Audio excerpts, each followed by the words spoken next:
Good morning again. I work with the Reinvestment Fund, which is a nonprofit financial institution, and we are on the community development side of the universe. We've been experiencing in the last year this convergence that was referenced, so I like to start these talks with appropriate caveats that I may use words that you have different definitions for, and please accept my apology for any confusion or for sloppiness.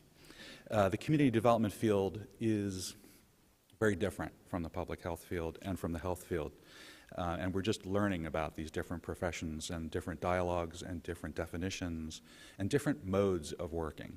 So I'm going to tell you a bit about our mode of working and then get to how we're beginning to converge around the issues of social determinants of health. TRF is at its heart a financial institution and a data library. We have invested, by the end of this year, we'll get very close to $1.5 billion in cumulative investments throughout the Mid-Atlantic region and in scattered sites across the country. We currently manage about $738 million in capital from more than 850 investors. 500 of those investors are individuals. We maintain the top ERIS rating for a CDFI, an organization like ourselves, and have had that rating for the entire history of that program. Our business lines include lending and investing, analytics through our policy solutions team, real estate development, where we find communities of opportunity that lack the capacity on the ground, and PolicyMap.com. If folks have not seen it, I would encourage you to go there and see about 10,000 data layers provided for free of public policy and demographic information that you can co-associate.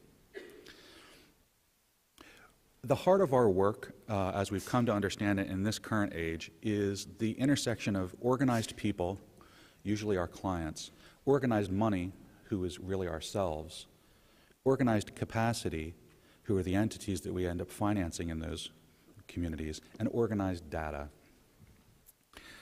If you're missing one of those components, one of those legs, your effort will be hampered in our world trying to rebuild the physical environment for positive effect. This sort of transformation, this is actually Baltimore, is very typical of the community development field. We take incredibly distressed physical assets and refurbish them and repurpose them.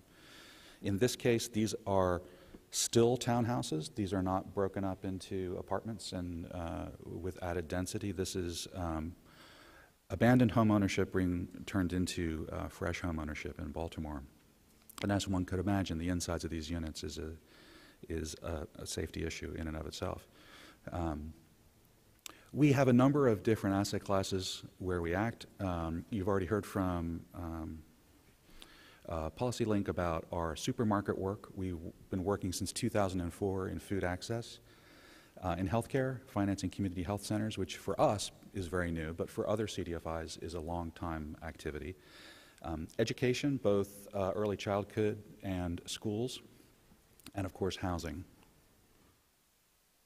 Our field is very good at counting, so we count our outcomes, not necessarily our impacts as well. So we've had a tremendous count of outcomes. This field is incredibly transactional. I should probably have the caveat that I am a transactional addict, and this is I don't know what step of recovery I am on. But as we look at the intersection of community development and health issues, the transactional power of the community development field can be very helpful. It's a great toolkit. Our policy solutions team uses data to help assess impact of investments in places, as well as strategize better ways to use smart subsidy. And then we also help foundations, local government, and HUD assess the market dynamics within different places. Here's a map of Milwaukee where we've helped them map the difference between strong real estate and weak real estate markets and the constituent parts of each. PolicyMap is the platform in which we show that work, but it's also a platform in and of itself that has about a couple hundred subscribers. It has tens of thousands of free users.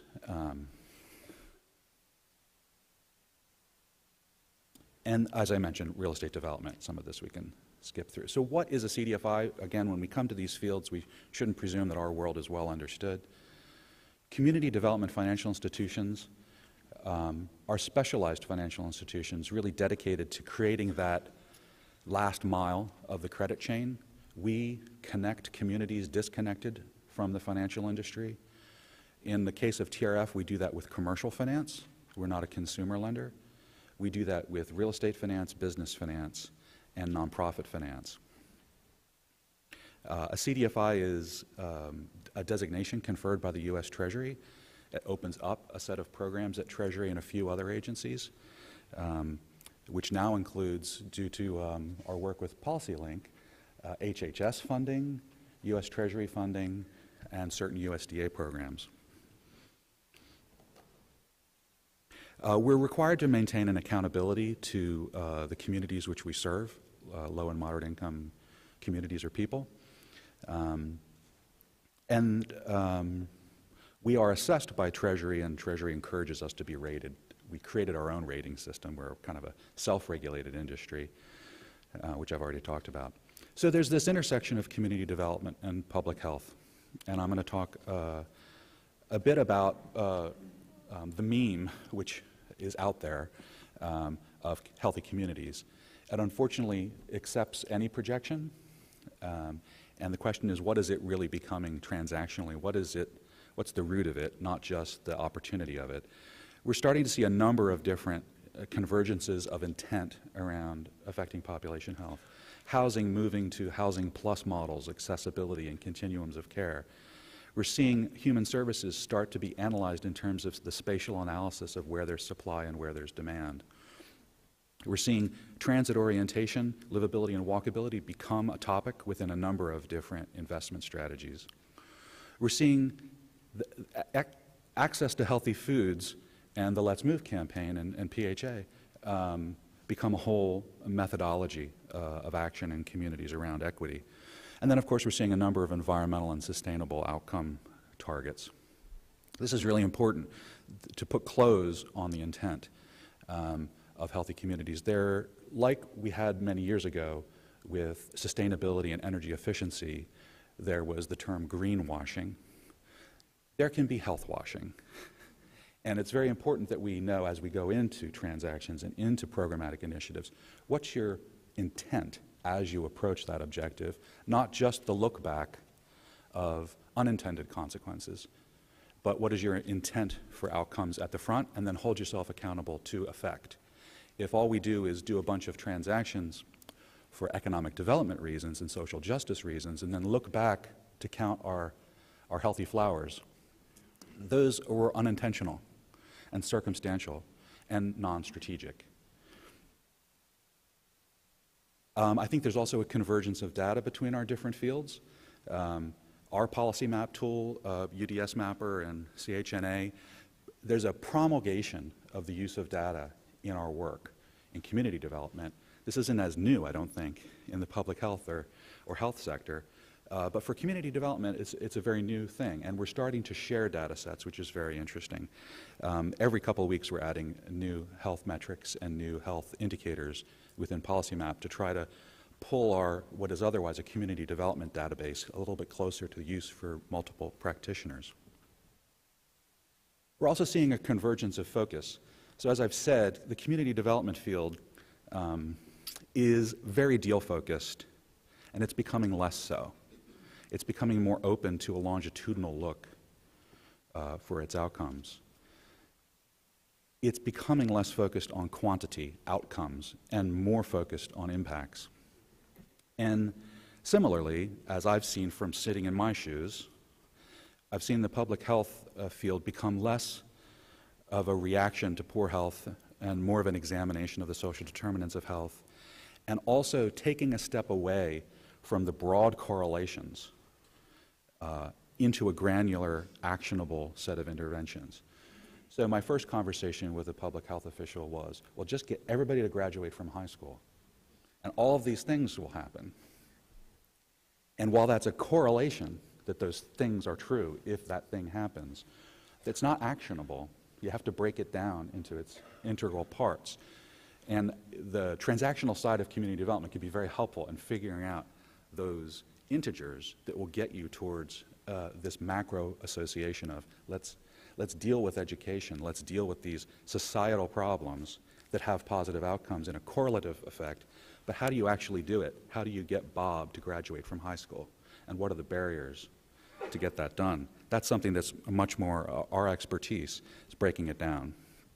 So one of the things that we did many years ago, which Mildred already talked about, is we began working in healthy food access. For us, got to be honest, this was our original intent was equity of access.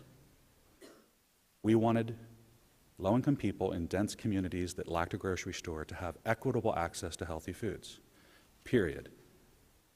We did not attempt to lower obesity rates. We did not attempt to change specific metrics of health in these places. We just thought it was unfair. And that was our premise coming to it. That has begun to change as we have now done more and more work. So we do a number of things within the healthy food access sphere. Our biggest activity is underwriting loans and providing grants. We were the originator of the Pennsylvania Fresh Food Access Program in 2004. We also advocate for increased public awareness around this topic. We conduct a fair amount of policy research work, which I'll get into, and we provide technical assistance to our partners in the field, both practitioners and entrepreneurs. We've financed almost $200 million. Probably this winter at some point we will cross that mark of $200 million in food access transactions across the Mid-Atlantic and increasingly across the country. Here's my picture of Michelle in Philadelphia, long before she ever went to California for HealthWorks. Here she is in a grocery store we financed at Temple University on North Broad Street in Philadelphia, a grocery store that had been vacant for almost 2 decades. It was a community-owned site that they then leased to a grocery operator. So we have the largest portfolio of food access transactions in America and are looking to take this work nationwide. We also do a fair amount of research. We have clients who contract with us to help identify the areas of inadequate access. We analyze the structure of supermarket industries to understand the difference between a competitive market and an oligopoly and how much more difficult it is to get market entrance into an oligopoly, and a number of other studies, one of which is a low-access supermarket analysis. Again, removing the memes from the world was very important to us. Food deserts, 2004, undefined, right? You knew it when you saw it. Today, food deserts equals a number of different highly quantifiable metrics, one of which is our own, the LSA analysis. We'll be releasing a new version of this in 2014. It maps density of people, density of car ownership, actual grocery outlets, dollars sold at grocery outlets, and food consumable dollars. Does a SimCity model on mapping it out and finds those places where low-income people travel farther for food for similar circumstances than middle-income people. Creates a standard deviation to find the remarkably different places where people travel remarkably far for food and labels those food deserts. Then it clusters together those areas to find areas which aggregated produce enough revenue opportunity for a store to actually locate. So we turn food deserts as a watercolor into food deserts as an actionable public policy data set. As someone said earlier, this is a solvable problem. We were approached by the White House early in the first administration to quantify the problem. And we quantified the tens of millions of people in America distant from healthy food and mapped out the dollars necessary to fix that. And it was about $1 billion, I believe, if PolicyLink commissioned us to help get that number together. We are one of the partners that helps run the Healthy Food Portal. Please look at it. We already covered that. TRF's effort to kind of stimulate this sector, while this is an eminently solvable problem, it is a problem that is a little distant from your usual community development work. So we have been working for a number of years to try to stimulate other practitioners to get into this space, and this is a map of where we're acting so far. We expect a new program in Michigan soon. We expect to add the Virginia program to our program soon. So there's, and this is only a small representation of what's happening across the country. If you look at HFFI grantees from Treasury and HHS, there are many more dots on the map. Two examples, which I think gets us back to this issue of sustainability. You'll notice that word has not been much in my presentation. We see that CDFIs working in food access can be a sustainable platform. It can be a profitable business of investing. We also see that entrepreneurs, grocer entrepreneurs themselves, can become a very sustainable platform for community change and health effect. In Vineland, New Jersey, we financed a large, big box, very conventional suburban style grocery store. But we were also able to house an FQHC within that development. And that entrepreneur and that local FQHC system are now sharing objectives around diabetes education and coordination, which is remarkable in that grocers don't normally kind of engage with public health issues, but they see it as a logical extension of their work. The FQHC sees the captive audience at the grocery store as the way to meet the people who don't walk into the clinic. And they're using this mini FQHC as essentially an orientation and onboarding of new clients model. A different model that we've worked on, there are communities where you can't get a grocery store. The economic opportunity isn't large enough. There are a number of different risk factors in that community around public safety, around a number of different factors. Chester, Pennsylvania was one of them. From 2004 to about 2012, we tried and tried and tried, and we could not get a grocery store in Chester, Pennsylvania. Its population was not large enough to support a grocery store, and the disparate population demographics between what was inside the city boundary and what was outside the city boundary were so starkly different, that clients outside were never going to go into Chester for food, and customers inside Chester were thrilled to go out of Chester to get to a suburban model of food. What we ended up producing was, with a Philabundance, kind of a food pantry program in the Philadelphia region, a nonprofit grocery store that combined the food distribution qualities of a food pantry, the distribution of at-cost donated food, and a regular grocery store to fill in the gaps. One of the biggest issues, of course, in emergency food is the categories you don't have the day that someone wants them. And this is a beautiful model of combination of free, discounted, and market rate food in one venue. It is an experiment. It may not yet be sustaining, but it is more sustaining than just only doing free food. And it was our methodology of getting a grocery store into a geography that otherwise couldn't support a regular entrepreneur. And thank you very much.